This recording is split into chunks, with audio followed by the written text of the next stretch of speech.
Hey YouTube, how's it going? It's Quentin here, and welcome back to tutorial number 2. And in this tutorial, we are finally going to start writing our first web page. So the first thing we have to do is actually save an HTML file. So I'm going to go ahead and click save, and I've already got a specific place on my computer where I want to save mine, but you guys can save yours wherever you want. Okay, so just to keep everything tidy, I've got an HTML5 tutorials folder, and I'm going to save tutorial 1 in there. Okay, and because this is our first web page, let's say that this is our home page.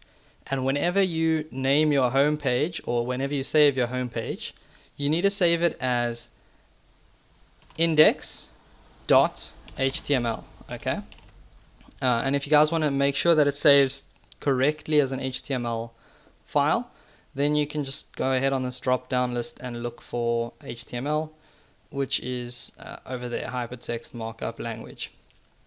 Okay, so that's what HTML stands for, is hypertext markup language. So let's go ahead and save this now, and boom, okay, we've got our first web or our first HTML file. Now, because HTML is a markup language, what that means is that everything is written in these things called tags. Okay, and some people call them elements. Now, a tag looks something like this. So you go ahead and you type in the smaller than sign and the greater than sign, and then you type in whatever the tag's name is. So let's say, for instance, we had a tag that was called tag. Now, this isn't actually a real tag, but just for the purposes of explaining, that's pretty much what a tag looks like. And we usually have 2 of these tags. So we usually have an opening tag and then a closing tag. And the only difference being that a closing tag has that / before the tag name. Okay? And what these tags would then do is mark up some bit of text in between here. So let's say I had some text here. Then these tags would be telling the browser how to show this text on the screen. Okay, so they basically these tags mark up this text. That's what they're there for. And we also get single tags in HTML, so we can also go ahead and they'd look like this, like tag, but then there'd be a closing / before the end of the tag. So we've got single tags and then we've got double tags, which you saw just now. Okay, but those aren't real tags, so I'm going to go ahead and delete those, and we can get started with writing some real HTML code. Okay, and the first thing we have to do whenever we start writing a web page is start off with something called the doctype tag. And what that does is declare what doctype we are using. So basically what version of HTML we are using. Okay, and because we're using HTML5, then we go ahead and we type in !doctype. I always put mine as all uppercase, but I think it works fine as lowercase as well. And then I go ahead and I type in the word HTML. Okay. Now, with previous versions, not versions, of HTML, okay, we used to have to type like some really long doctype element in here. But with HTML5, all we have to do is type doctype HTML, and we're done. Okay, so that is our doctype declared, and our browser now knows that it's looking at a HTML5 document. So now that we've got that on our page, the next thing we have to do is actually tell the browser where our HTML starts and ends. So the way we do that is by putting in another HTML tag, so HTML.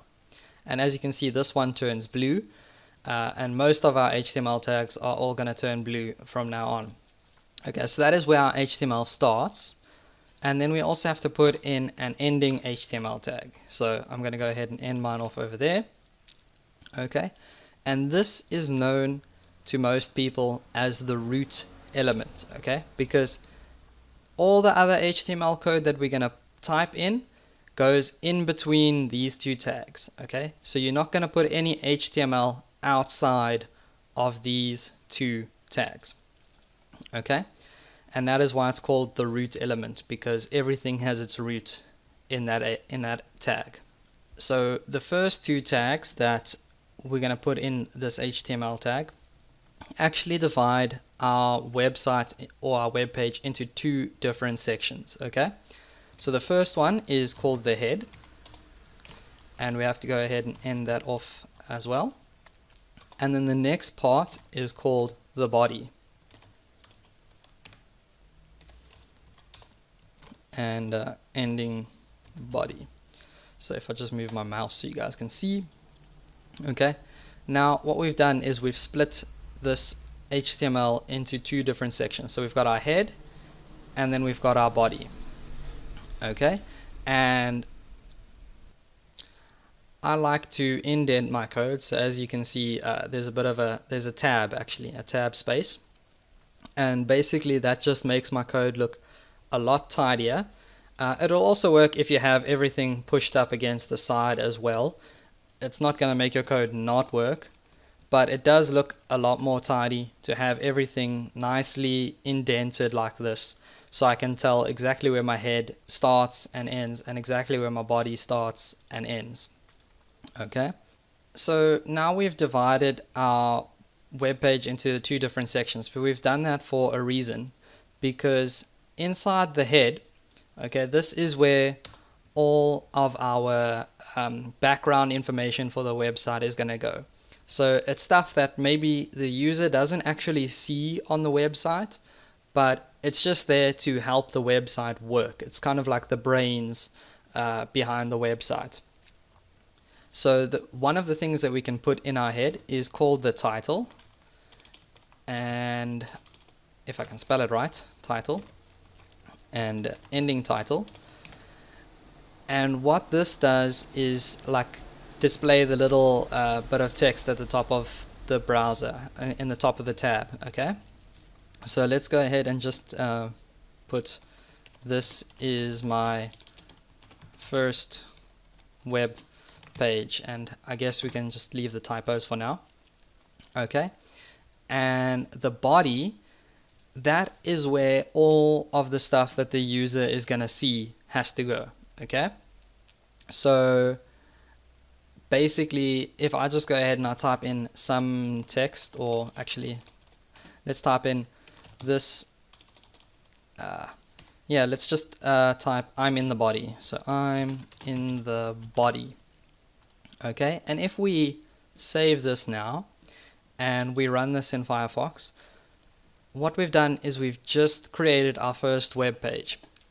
And as you can see, I'm in the body is displayed in the part of the website that the user is going to be looking at, and then our title is actually up here in the tab for Firefox, and it says this is my first web page because of all my typos. So that's pretty much how all of that works.